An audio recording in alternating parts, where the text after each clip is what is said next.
हर महादेव, जय महाकाल। आज की इस वीडियो में गुरुजी ने जो उपाय बताए हैं वो उन लोगों के लिए है जिनका कारोबार ठीक से नहीं चल रहा, व्यापार ठीक से नहीं चल रहा।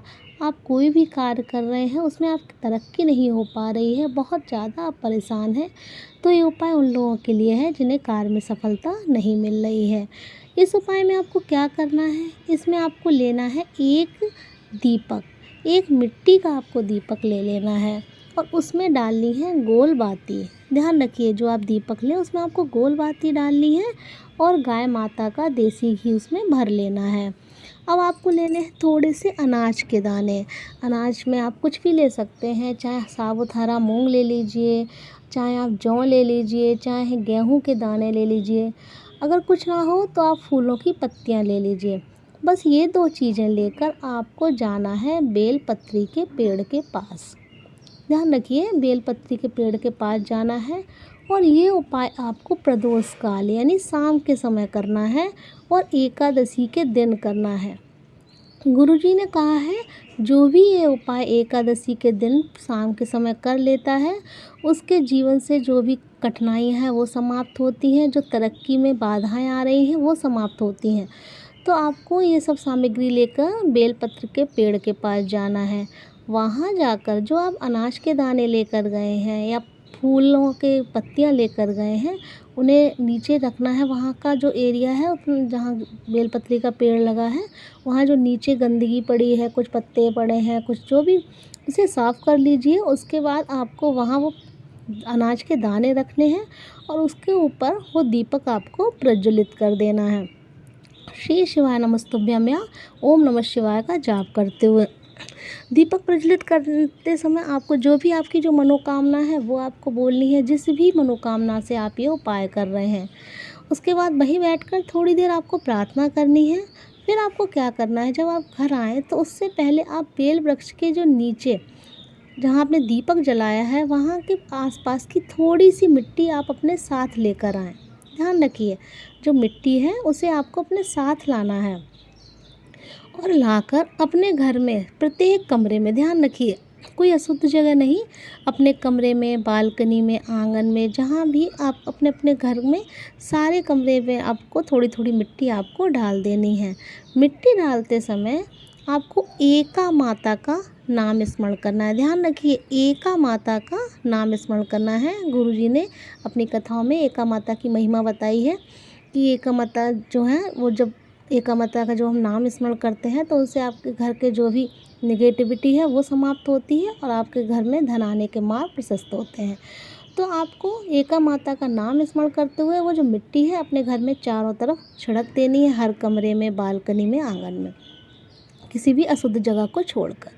तो ये उपाय एकादशी के दिन आप अवश्य कीजिएगा। एक दूसरा उपाय गुरुजी ने बताया है वो है बीमारियों को लेकर।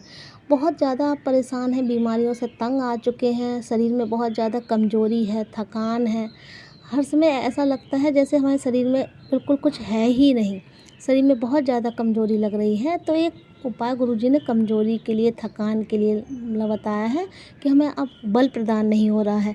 तो ये उपाय भी बहुत ज़्यादा खास है। इस उपाय में आपको क्या करना है, आपको लेना है एक लोटा जल। एक लोटा जल ले लीजिए। आपको अपने किचन से जल भरना है जहाँ पीने का पानी रखते हैं, ये जल भर लीजिए। आपको थोड़े से साबुत हरे मूंग लेने हैं। हरे मूंगों को आपको भिगो देना है 1-2 घंटे के लिए, पानी में उन्हें भिगो देना है। उसके बाद उन्हें निकाल लेना है और उसके बाद आपको एक बेलपत्री लेनी है। अब जो मूंग आपने लिए हैं उन मूंगों को किसी भी बाउल में, किसी भी कटोरी में रख लीजिए, चाहे आप दोने में रख लीजिए और उसके ऊपर आपको वो बेलपत्री रख लेनी है। अब आपको ये मूंग जिसमें आपने बेलपत्री रखी है और आपने एक लोटा जल, ये सामग्री लेकर आपको शिव मंदिर पहुंचना है। किसी भी समय आप ये उपाय कर सकते हैं, लेकिन करना आपको एकादशी के दिन ही है। जाना है आपको शिव मंदिर। वहाँ जाकर सबसे पहले आपको एक लोटा जो आप जल लेकर गए हैं वो चढ़ाना है। ध्यान रखिए, जो आप एक लोटा जल लेकर गए हैं सबसे पहले आपको वो चढ़ा देना है शिव जी के ऊपर। जब शिव जी के ऊपर आप जल चढ़ाएं, ध्यान रखिए, शिव जी के ऊपर जब आप जल चढ़ाएं तो आपको नंदेश्वर महादेव के नाम का स्मरण करना है। ध्यान रखिए, किसका? नंदीश्वर महादेव के नाम का स्मरण करते हुए वो जल आपको शिव जी के ऊपर चढ़ाना है। और उसके बाद जिस तौने में आपने हरे मूंग रखे हैं भीगे हुए और एक बेलपत्र रखी है, वो बेलपत्र की कटोरी आपको नंदी जो महाराज बैठे होते हैं शिव जी के पास, तो उनका जो उठा हुआ पैर होता है, जो बाहर निकला हुआ पैर होता है, वहाँ आपको वो रख देनी है कटोरी और प्रार्थना करनी है बाबा से। जो भी आपके शरीर में कष्ट है, रोग है, तकलीफ़ें हैं, उसके लिए आपको प्रार्थना करनी है। उसके बाद जो वो बेलपत्र है, वो बेलपत्र आपको निकाल लेनी है उस कटोरी से और वहीं बैठकर आपको वो चबा चबा कर खा लेनी है। खाने के बाद थोड़ी देर वहीं बैठकर आपको ओम नमः शिवाय, श्री शिवाय नमस्तुभ्यम का जाप करना है। और उसके बाद वो कटोरी है जिसमें हरे मूंग है वो लाने हैं और जो भी आपको नंदी मिले, ध्यान रखिए, जो नंदी मिले उसे आपको वो मूंग खिला देने हैं। नंदी जो हो वो ऐसे होने चाहिए जिसके नाक में वो रस्सी ना हो। गुरुजी ने बताया था स्पेशली तौर पर कि नंदी जो है वो एक नंदी होते हैं उनके नाक में रस्सी डली हुई होती है और एक नंदी होते हैं जिनके नाक में रस्सी नहीं होती है। तो जिनके नाक में रस्सी ना हो ऐसे नंदी को आपको वो हरे मूंग खिला देने हैं। गुरुजी ने कहा ऐसा यदि आप एकादशी के दिन करते हैं तो आपके जीवन में जो भी शरीर में कष्ट हैं, जो भी तकलीफ़ें हो रही हैं, आपके जो भी बीमारियां हैं और ख़ास तौर से कमज़ोरी की समस्या है आपके शरीर में, तो वो सब समाप्त हो जाएगी और आपका शरीर बलवान और हष्ट-पुष्ट बनेगा।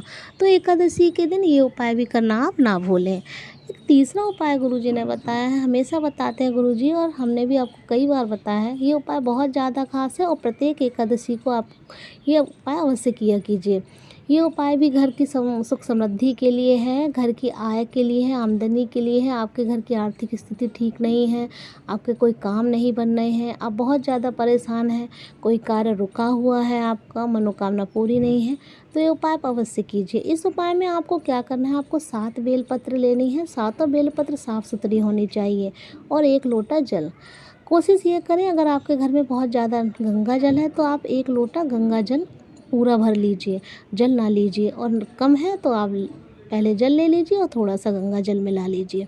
कोशिश यही करें कि 1 लोटा आपको गंगा जल लेना है और उसके बाद जो 7 बेलपत्र हैं आपको उसी जल में डाल लेनी है और शिवालय पहुंचना है एकादशी के दिन। ये तीनों उपाय एकादशी के ही दिन के हैं और जाना है शिव मंदिर। वहाँ जाकर सबसे पहले आपको क्या करना है, जो आपने लोटे में बेलपत्र डाले हैं जल में, तो सबसे पहले उन्हें लेकर आपको नंदी महाराज जो बैठे होते हैं शिव जी के पास, उनका जो उठा हुआ पैर होता है उस पर वो जल समर्पित कर देना है।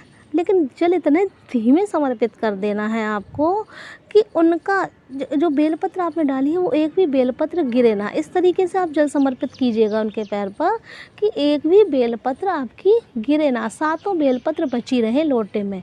और उसके बाद आपको क्या करना है, फिर आपको शिव जी के पास जाना है, यानी शिवलिंग के पास उत्तर दिशा की तरफ मुख कर खड़े होना है और वो जो बेलपत्र हैं एक एक करके शिव जी के ऊपर समर्पित कर देनी है, श्री शिवाय नमस्तुभ्यम या ओम नमः शिवाय का जाप करते हुए। और याद रखें कि जो डंडी है बेलपत्र की वो आपकी तरफ होनी चाहिए और पत्तियां दूसरी साइड। इस तरीके से आप एक के ऊपर एक आपको शिवलिंग के ऊपर वो 7 बेलपत्र समर्पित कर देनी है। ये उपाय बहुत खास है। जब भी आपको लगे आप बहुत परेशानी में हैं, आपको संकट बहुत है, आप बहुत ज़्यादा परेशान हैं, कोई कार्य आपका पूरा नहीं हो पा रहा है, तो एकादशी के दिन ये उपाय आप अवश्य किया कीजिए। तो ये तीनों उपाय हैं एकादशी के दिन करने के लिए, इन्हें आप अवश्य कीजिए।